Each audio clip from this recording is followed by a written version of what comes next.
मेरे 11th 12th NEET JEE के students, आज हम आपको बहुत इम्पॉर्टेंट टॉपिक शेयर कर रहे हैं। वो है लुईस स्ट्रक्चर बनाना। तो जो कोवलेंट मॉलिक्यूल्स हैं जिनमें इलेक्ट्रॉन शेयर करते हैं, उनके लिए लुईस साइंटिस्ट ने स्ट्रक्चर दी थी जिनको हम कहते हैं लुईस स्ट्रक्चर। उनमें हम एटम्स और अनशेयर्ड इलेक्ट्रॉन और कोवलेंट बॉन्ड को शो करते हैं।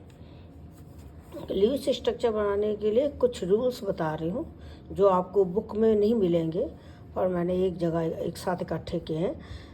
पहला रूल है सिलेक्शन ऑफ सेंट्रल एटम, यानी किसी भी मॉलिक्यूल की अगर स्ट्रक्चर लिखनी हो तो उसमें हम पहले सेंट्रल एटम सेलेक्ट करेंगे। वो नंबर में कम होना चाहिए, वो लेस इलेक्ट्रोनेगेटिव होना चाहिए और मैक्सिमम कोवैलेंसी होनी चाहिए। जैसे NH3 में N को सेंट्रल एटम लेंगे क्योंकि ये नंबर ऑफ में कम है। वाटर में O को सेंट्रल एटम मानेंगे।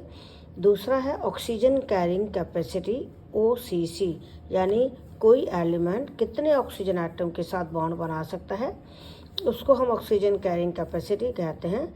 सेकंड पीरियड के एलिमेंट्स के लिए ये 2 है और थर्ड पीरियड और बाकी एलिमेंट्स के लिए 3 होते हैं। अगला नियम है कि अगर सेंट्रल एटम 1 से ज़्यादा हो तो ऑक्सीजन कैरिंग कैपेसिटी 1 कम हो जाएगी।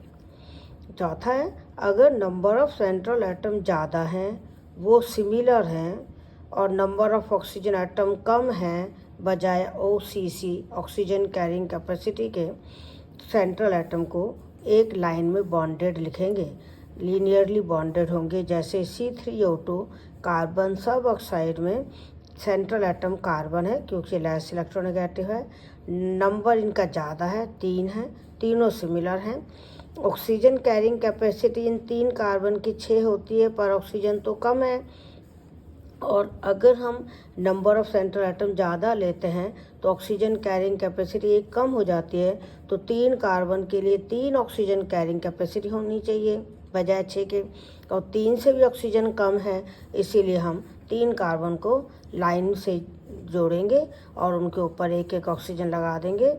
कार्बन एटम डबल बॉन्ड बनाएगा क्योंकि कार्बन के आखिरी शेल में 4 इलेक्ट्रॉन हैं, ऑक्सीजन के आखिरी शेल में 6 इलेक्ट्रॉन हैं, तो 2 इलेक्ट्रॉन तो डबल बॉन्ड बना रहे हैं, बाकी इलेक्ट्रॉन डॉट से दिखाएंगे। S4O6 इसमें भी सेंट्रल एटम सल्फर है जो लेस इलेक्ट्रोनेगेटिव है, इसका नंबर ज़्यादा है, ऑक्सीजन कम है, इसीलिए हम चारों सल्फर को लाइन में जोड़ेंगे। और 6 ऑक्सीजन है तो दोनों सल्फर पर हम 3-3 ऑक्सीजन बनाएंगे। चूँकि -2 चार्ज है तो दोनों सल्फर के एक एक ऑक्सीजन पर माइनस चार्ज लगेगा। जिस ऑक्सीजन पर माइनस चार्ज लगेगा वो सिंगल बॉन्ड से जुड़ेगी और बाकी ऑक्सीजन डबल बॉन्ड से जुड़ेंगी।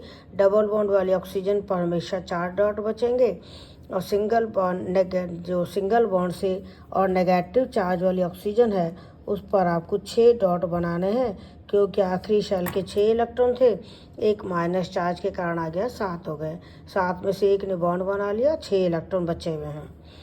H2O3-2 आयन, इसमें सेंट्रल एटम सल्फर है, 2 सल्फर की ऑक्सीजन कैरिंग कैपेसिटी 6 होती है और 2 हैं सल्फर एटम, ऑक्सीजन एटम 3 ही हैं, इसीलिए हम क्या करेंगे SS को लीनियरली बॉन्ड बनाएंगे और इस S पे 3 ऑक्सीजन लगाएंगे।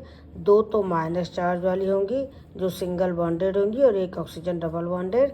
डॉट हमने आपको बता दिए कि आखिरी शेल के इलेक्ट्रॉन के हिसाब से बचे हुए इलेक्ट्रॉन आपको डॉट के रूप में बनाने हैं, जिसको हमने इलेक्ट्रॉन डॉट फार्मूला के नाम से भी एक वीडियो पहले शेयर किया है। और सल्फर के आखिरी शेल में 6 इलेक्ट्रॉन होते हैं, 6 के 6 डॉट बचे हुए हैं क्योंकि यहाँ पर ये कोऑर्डिनेट बॉन्ड से जुड़ा है। नेक्स्ट है कि अगर oxygen carrying capacity number of oxygen atom से 0.5 कम है, ध्यान देना, oxygen carrying capacity number of oxygen atom से 0.5 कम है, या ये कहिए number of oxygen atom oxygen carrying capacity से 0.5 ज़्यादा है, तो एक ऑक्सीजन ब्रिज बनाएगी, ये वाला लिंकेज होगा XOX। तो Cl2O7 में Cl एटम 2 हैं, दोनों की ऑक्सीजन कैरिंग कैपेसिटी 6 होती है, लेकिन एक Cl की ऑक्सीजन कैरिंग कैपेसिटी 3 है, ऑक्सीजन 3.5 है, तो 0.5 ऑक्सीजन ज़्यादा है, तो हम 2 क्लोरीन के बीच में एक ऑक्सीजन ब्रिज बनाएंगे और दोनों क्लोरीन पर 3 ऑक्सीजन लगेंगे जो डबल बॉन्ड से जुड़े होंगे।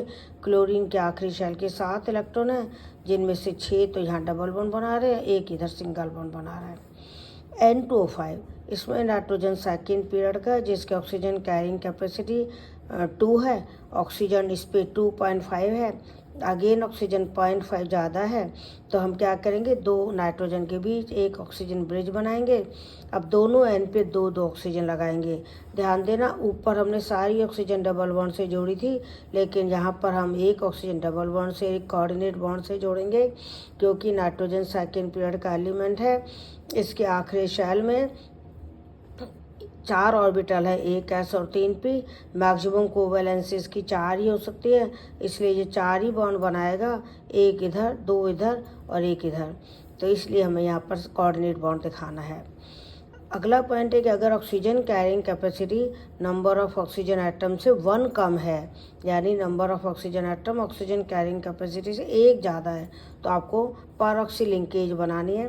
परऑक्सी लिंकेज का मतलब होता है XOOX, यानी X तो सेंट्रल एटम है और OO परऑक्साइड बॉन्ड है। जैसे H2O8 -2, इसमें 2 सल्फर हैं, दोनों की ऑक्सीजन कैरिंग कैपेसिटी 3 है, लेकिन ऑक्सीजन 4 है, तो इसीलिए इसमें परऑक्सी लिंकेज होगा और हर सल्फर पर 3 ऑक्सीजन बनाएंगे, 2 डबल बॉन्ड से और एक सिंगल बॉन्ड से, और सिंगल बॉन्ड वाली ऑक्सीजन नेगेटिव चार्ज वाली होगी। H2O6 -2, इसमें भी ऑक्सीजन ज़्यादा है, तो 2 ऑक्सीजन परऑक्साइड लिंक बनाएंगे और 2 सल्फर होंगी, दोनों पे एक ऑक्सीजन डबल बॉन्ड से और एक सिंगल बॉन्ड से जुड़ेगी। सिंगल बॉन्ड वाली ऑक्सीजन नेगेटिवली चार्ज होगी। अगर हाइड्रोजन है तो ऑक्सीजन कैरिंग कैपेसिटी 1 से बढ़ जाती है, जैसे HClO4, इसमें हाइड्रोजन है तो क्लोरीन की जो ऑक्सीजन कैरिंग कैपेसिटी है वो 1 ज़्यादा हो गई, यानी 3 की जगह 4 हो गई। तो इसकी स्ट्रक्चर हम इस तरह से बनाएंगे और ऑक्सीजन पर जो डबल बॉन्ड से जुड़ी है उन पे 4 डॉट आएंगे, जो मैंने आपको पहले भी बता दिया है। इन स्ट्रक्चर्स को आप बना के प्रैक्टिस करना, कोई दिक्कत हो तो कमेंट में लिखना। All the best, thank you.